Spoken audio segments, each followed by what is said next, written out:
Bienvenidos a la actividad académica del posgrado de Anestesiología de la Universidad de Caldas. Mi nombre es Ramiro Moreno, soy residente de primer año y el tema que trataremos el día de hoy es paciente VIH positivo, retos para el anestesiólogo. Debemos tener en cuenta que la epidemia del VIH ha cambiado en los últimos 30 años, desde los primeros casos notificados a principios de la década de 1980 y la disminución de las nuevas infecciones y la mortalidad asociada con el SIDA a lo largo de la década del 2000 y 2010. Este cambio en el comportamiento del VIH en el transcurso del tiempo se debe al ingreso de la terapia antirretroviral, que ha mejorado el pronóstico de los pacientes que viven con el VIH. Es por esta razón que actualmente existen pacientes con infección por VIH controlada, pero que pueden presentar alguna patología que requiera manejo quirúrgico, y es aquí donde el anestesiólogo debe tener los conocimientos para el adecuado manejo perioperatorio de estos pacientes. Por eso, para el desarrollo de la charla, planteamos los siguientes retos para el anestesiólogo. ¿Qué debemos saber respecto al virus del VIH? ¿Qué debo saber respecto a los estudios del VIH en el contexto perioperatorio? ¿Qué consideraciones se deben tener respecto a la terapia antirretroviral? ¿Cuáles son los estudios que se deben tener en una consulta preanestésica? ¿Cuál es la técnica anestésica más adecuada enfocada al neuroeje? ¿Cómo proteger al paciente? ¿Cómo protegerme? ¿Y qué hacer en caso de un accidente biológico? Empezaremos en qué debemos saber respecto al virus del VIH. El virus del VIH viene con información genética ARN, pertenece a la familia Retroviridae del género lentivirus. Se conocen dos tipos, que son el VIH tipo 1 y tipo 2, siendo el tipo 1 el más frecuente y el tipo 2 menos frecuente y menos agresivo. Sin embargo, estos dos tienen diferencias genéticas. Actualmente existen 36.9 millones de personas infectadas con VIH, independiente de su estadio. Sin embargo, se estima que 2.1 millones se infectan cada año. En cuanto a la prevalencia, Latinoamérica es el segundo continente que más pacientes presenta con VIH positivo, y se estima que alrededor del 70% son los que conocen su diagnóstico, y de estos un 81% están bajo terapia antirretroviral.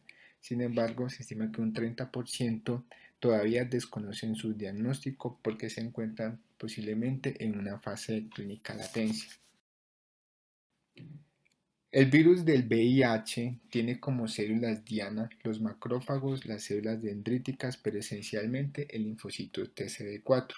Y para entender el ciclo de vida del virus podemos abordarla en 4 pasos, los cuales también nos sirven para entender el punto donde actúan los diferentes grupos de antirretrovirales. Para empezar, el primer paso es el enlace y difusión, donde el VIH se enlaza con los receptores de superficie del linfocito TCD4 de tal forma que la envoltura del virus y la membrana del linfocito se fusionan, permitiendo que el ARN viral ingrese al citoplasma. En este punto, los antirretrovirales que actúan son el grupo de inhibidores de entrada. Una vez el virus dentro del linfocito TCD4, el segundo paso que se lleva a cabo es el uso de la enzima de la transcriptasa inversa, en donde convierte la cadena simple de ARN vírico en cadena doble de ADN. En este punto actúan los inhibidores de la transcriptasa inversa, y de este tenemos dos subgrupos, que son los inhibidores análogos de nucleótidos y nucleósidos, y el segundo grupo, los no análogos de nucleósidos. El tercer paso, el ARN viral debe ingresar al interior del núcleo, y para eso utiliza la enzima integrasa, el cual le ayuda a ingresar en el núcleo para llevar a cabo procesos de transcripción produciendo ARN viral, que luego este debe salir del núcleo hacia el citoplasma, donde utiliza el material ribosomal para llevar a cabo procesos de traducción de largas cadenas proteicas. En este punto actúan el grupo de los inhibidores de las integrasas. Y por último tenemos un paso de ensamblaje y gemación, Esto se lleva a cabo por acción de enzimas peptídicas llamadas las proteasas, las cuales lo que hacen es cortar esas largas cadenas proteicas de forma que queden constitutivas en material viral activo, que se ensambla con ARN proviral y forma componentes internos de la estructura del virión para finalmente salir de la membrana plasmática del linfocito. En este último paso actúan los antirretrovirales inhibidores de proteasas. En cuanto al curso de la infección por el virus del VIH, lo podemos dividir en tres fases. Una fase inicial, una fase aguda, que inicia desde el contagio del virus, donde éste migra a los órganos linfoides primarios y secundarios, en donde se replica muy activamente. Es por esta razón que alrededor de la cuarta o la octava semana se produce un pico de alta viremia y un conteo muy bajo de linfocitos TCD4. Luego de esto se produce una respuesta inmune humoral y celular que se lleva a cabo controlando la infección alrededor de las 12 semanas gracias a la producción de anticuerpos. En este punto cabe destacar que las pruebas de ELISA, pero solo la de cuarta generación, puede dar seroconversión y coincide con la resolución del síndrome retroviral agudo, que es muy parecido a una mononucleosis infecciosa, donde se presenta fiebre, adenopatías, faringitis, exantemas y menos frecuente cefalea. Luego sigue una fase crónica, que se caracteriza por una latencia clínica, ya que el portador es asintomático. Durante esta fase hay una replicación constante del virus, seguido de una destrucción de linfocitos TCD4, pero el sistema inmune tiene la capacidad de regenerar esas células destruidas. Estos pacientes pueden presentar adenopatías y en algunas ocasiones trombocitopenia. Esta fase sin terapia antirretroviral puede durar alrededor de 5, máximo 10 años antes de desarrollar SIDA. Sin embargo, con la terapia farmacológica, este pronóstico puede elevarse incluso hasta décadas. Y por último, la última fase, que es el síndrome de inmunodeficiencia humana adquirida, o SIDA, en donde el sistema inmunológico ya es incapaz de reponer esos linfocitos TCD4 que han sido destruidos. Esto favorece el aumento de la viremia y también la disminución del conteo de los linfocitos TCD4, lo cual favorece la aparición de enfermedades oportunistas como tuberculosis y enfermedades micóticas. En cuanto a la clasificación, se usa la de la OMS para los infectados por el VIH, que clasifican a los pacientes en 9 categorías, basados en el conteo de linfocitos TCD4 y los síntomas presentados por el paciente. Entonces, en cuanto al conteo de linfocitos, se clasifica como 1, 2 y 3. 1 mayores de 500 células, 2 entre 200 y 499 y 3 menores de 200. Y según la categoría de síntomas se clasifican como A, B y C, que ya lo veremos más adelante. La categoría C son los pacientes que tienen infecciones oportunistas. Todos estos pacientes de categoría C, independiente del conteo celular CD4, se clasifican como SIDA. De igual forma, los pacientes que tengan un conteo de linfocitos TCD4 menores de 200, independientes si presentan o no manifestación oportunista o sintomatología, también se clasifican como SIDA. En este cuadro tenemos la clasificación, puede ser A, B y C. Los A, pues que cursan como una infección asintomática, se caracterizan solamente por una linfadenopatía generalizada. La categoría B presentan angiomatosis basilar, candidiasis vulvovaginal, orofaringia o un síndrome constitucional. Y en la categoría C aparecen todas las infecciones oportunistas, candidiasis esofágica, traqueal, coccidiomicosis, criptococosis, tuberculosis, también afecciones como sarcoma de Kaposi, linfoma de Burkitt. Y por último, respecto a la terapia antirretroviral, debemos tener en cuenta que desde el 2012 las guías de la Sociedad Internacional Antiviral y el Departamento de Salud de Servicios Humanos recomiendan tratar todos los pacientes con infección por VIH, independiente del recuento de linfocitos TCD4, sea una infección grave o que esté avanzada, con estos dos principales objetivos: disminuir la morbimortalidad y disminuir la transmisión por el virus. Ahora, ¿qué debo saber respecto a los estudios del VIH en el contexto peroperatorio? Como ya habíamos dicho, los objetivos de la terapia antirretroviral es tener pacientes con carga viral indetectable, que es equivalente a menos de 50 copias por mililitro, y el conteo celular de CD4 por encima de 500 por milímetro cúbico. Es por esta razón que estos dos estudios son los que nos van a servir para evaluar el estado de la infección por el VIH. Los linfocitos TSD4, más allá de evaluar el grado de función inmunológica, también nos predice el riesgo de infecciones oportunistas. Y se ha visto que un conteo por debajo de 200 puede estos pacientes presentar 2 veces el riesgo de enfermedades micóticas, tuberculosis en el contexto hospitalario.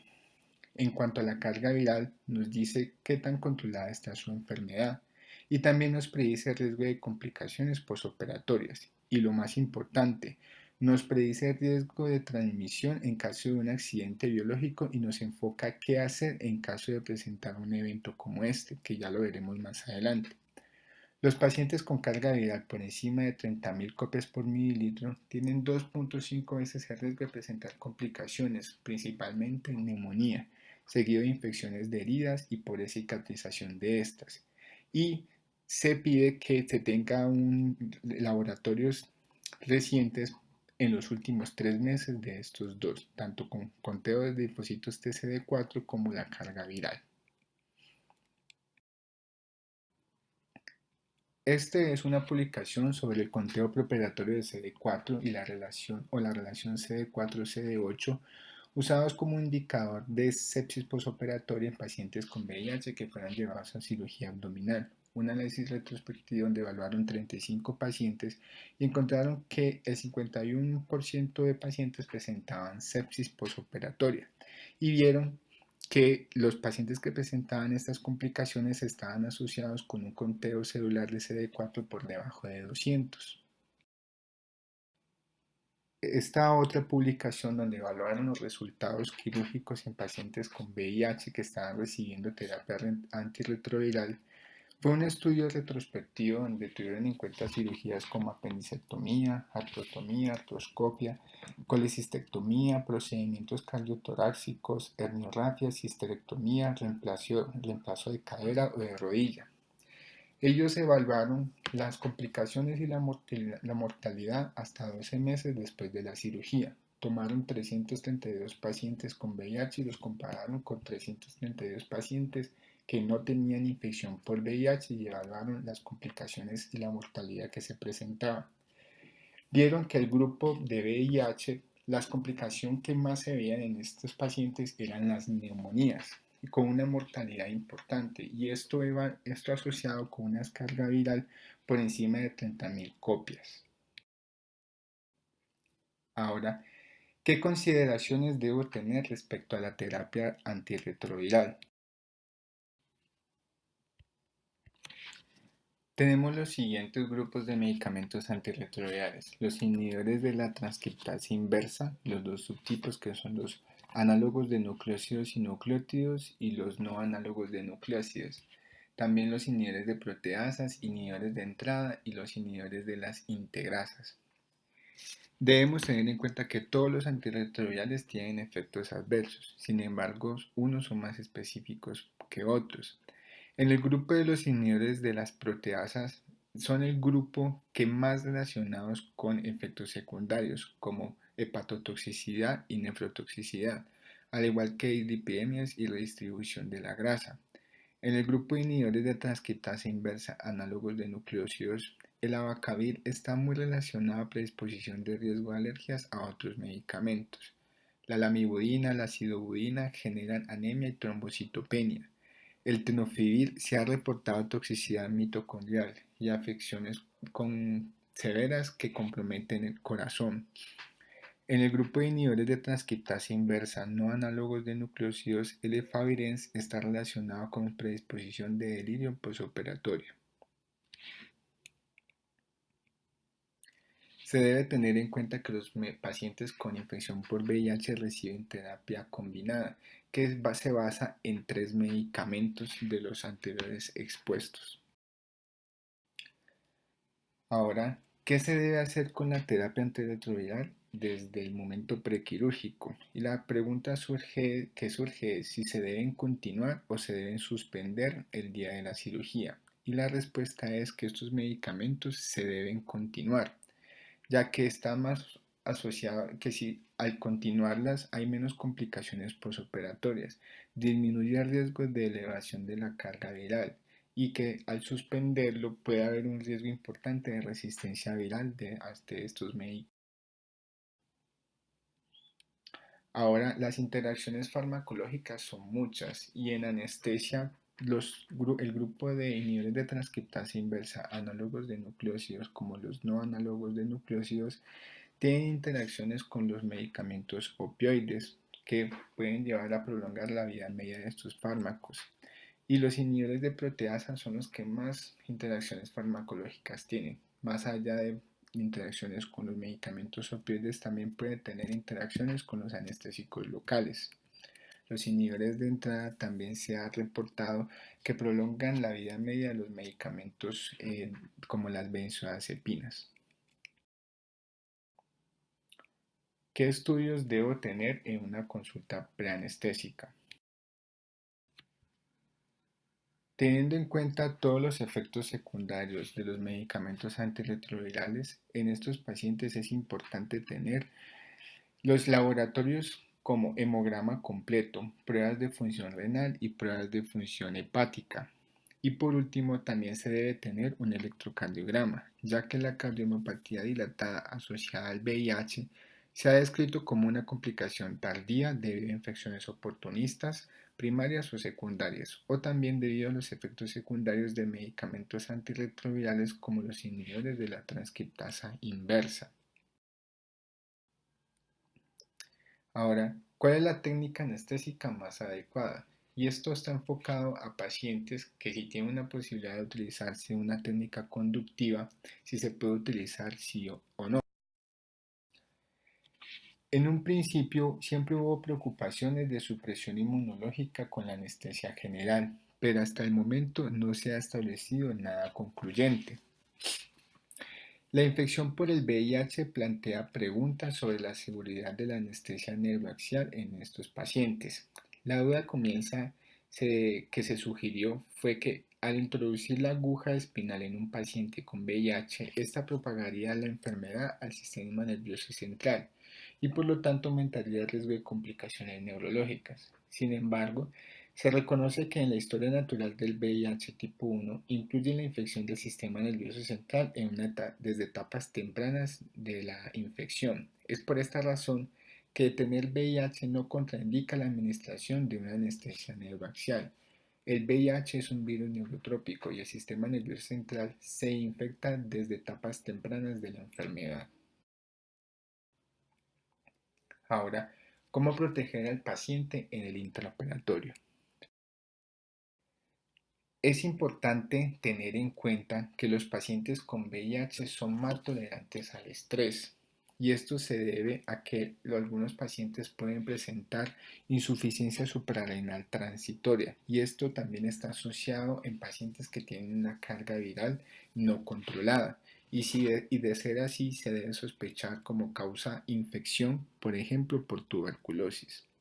Por otro lado, el uso de corticoides debe ser usado muy con precaución, sobre todo en pacientes con conteo de linfocitos TCD4 menor de 200.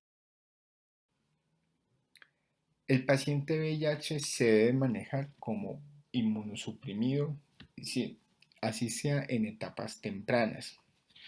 Es por esta razón que todo el instrumental que nosotros utilizamos en anestesia, los tubos corrugados, el Jackson, la máscara facial, cánulas, laringoscopio, todo debe ser material estéril. De igual forma, debemos ser muy precavidos con la profilaxis antibiótica y se debe usar dentro de los tiempos que son para cada paciente. También evitar el uso de transfusiones halógenas, ya que esto puede complicar el sistema inmunológico del paciente. Por eso en pacientes con anemia preoperatoria se debe optimizar con técnicas de reposición con hierro parenteral. Ahora, ¿cómo protegerme y qué hacer ante un accidente biológico? Es indispensable el uso de todos los elementos de bioseguridad, como guantes, bata de manga larga, monogafas, gorro y tapabocas. Los momentos críticos incluyen el abordaje de la vía aérea, tanto para la intubación como la extubación. También durante los accesos vasculares, punción de neuroeje y el manejo de heridas. Y por último, ¿qué hacer ante un accidente biológico? Y esto se debe manejar como una urgencia vital, como una carrera contra el tiempo. ¿Por qué? El riesgo de infección es de 0,25%. Sin embargo, esto depende de la naturaleza del inóculo y el estado de viremia del paciente. Esto es por esta razón la importancia de conocer la carga viral reciente de la fuente. El inicio de la profilaxis debe hacerse de forma temprana y no debe sobrepasar las 72 horas. El uso en las primeras 72, en las primeras 8 horas puede tener una eficacia del 97%, pero si se prolonga puede bajar ese valor a un 85%. La seroconversión puede presentarse alrededor de los 22 días o 6 meses y como ya habíamos dicho es una carrera contra el tiempo. Con respecto a los medicamentos que se deben usar, eso depende. Y depende es de cómo está la infección, si está controlada o no está controlada en la fuente. Si tenemos una paciente con una infección controlada, una carga viral indetectable, el esquema que se debe iniciar es el mismo que está utilizando la fuente. Pero en caso de que si la infección no esté controlada o esté desconocida, se debe utilizar una terapia combinada basada en 3 medicamentos. Un ejemplo puede utilizarse entrecitavina, tenofovir de 200-300 miligramos o más efavirenz 600 miligramos día. Estos 3 fármacos, con una duración total de 28 días de tratamiento. Y el seguimiento de estos pacientes se hace con técnicas de ELISA en 3 tiempos. La primera toma se debe hacer a las 4 semanas.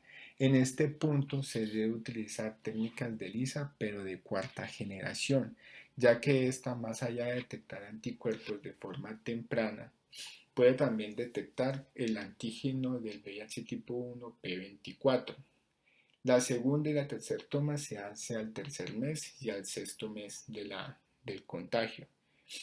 Y en estos casos se puede utilizar técnicas de ELISA de tercera generación o también de cuarta generación. Muchas gracias por su atención.